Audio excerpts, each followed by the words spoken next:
திருவண்ணாமலை மாவட்டம் சேத்துப்பட்டு நகர் பகுதியில் செஞ்சி சாலையில் உள்ள அங்காள பரமேஸ்வரி அம்மன் கோவிலில் மகா சிவராத்திரி விழாவை தொடர்ந்து மயான கொள்ளை விழா வெகு சிறப்பாக நடைபெற்றது. அங்காளம்மன் 32 கைகளுடன் மயானத்திற்கு வீதி உலா செல்லும் நிகழ்வின் போது பக்தர்கள் காளி வேடம் அணிந்து நேர்த்திக்கடன் செய்தனர்.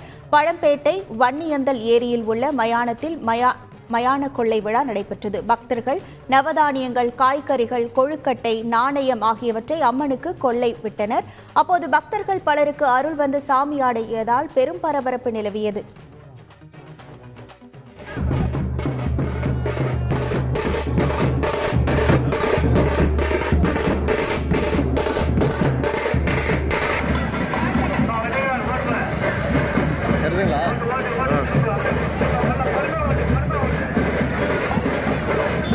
நமது அங்காளுடைய பக்தி கொண்டவர்.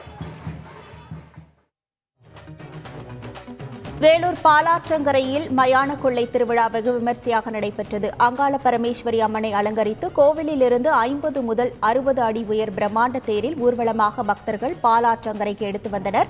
திருவிழாவில் பக்தர்கள் தங்கள் நேர்த்திக்கடனை நிறைவேற்ற அம்மன் வேடமணிந்து சூலாயுதம் ஏந்தி ஊர்வலம் சென்றனர். மேலதாளம் முழங்க இளைஞர்களும் சிறுவர்களும் நடனமாடி மகிழ்ந்தனர்.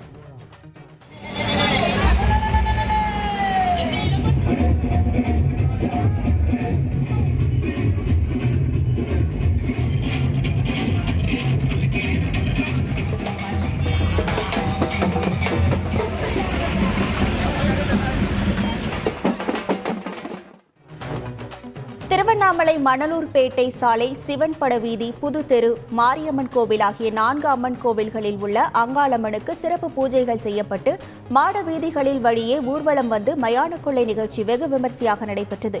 பக்தர்கள் தங்களது பல்வேறு வேண்டுதல்களை நிறைவேற்றும் விதமாக அம்மன் வேடம் அணிந்து அருள் வந்து நடனமாடி வழிபட்டனர். மயான சூறையில் வீசப்படும் பிரசாதங்களை உண்டால் குழந்தை பாக்கியம் மற்றும் திருமண நிகழ்வுகள் கைகூடும் என்பது ஐதீகம் என்பதால் ஆயிரக்கணக்கான பக்தர்கள் குடும்பத்துடன் வந்து பிரசாதத்தை வாங்கி சென்றனர்.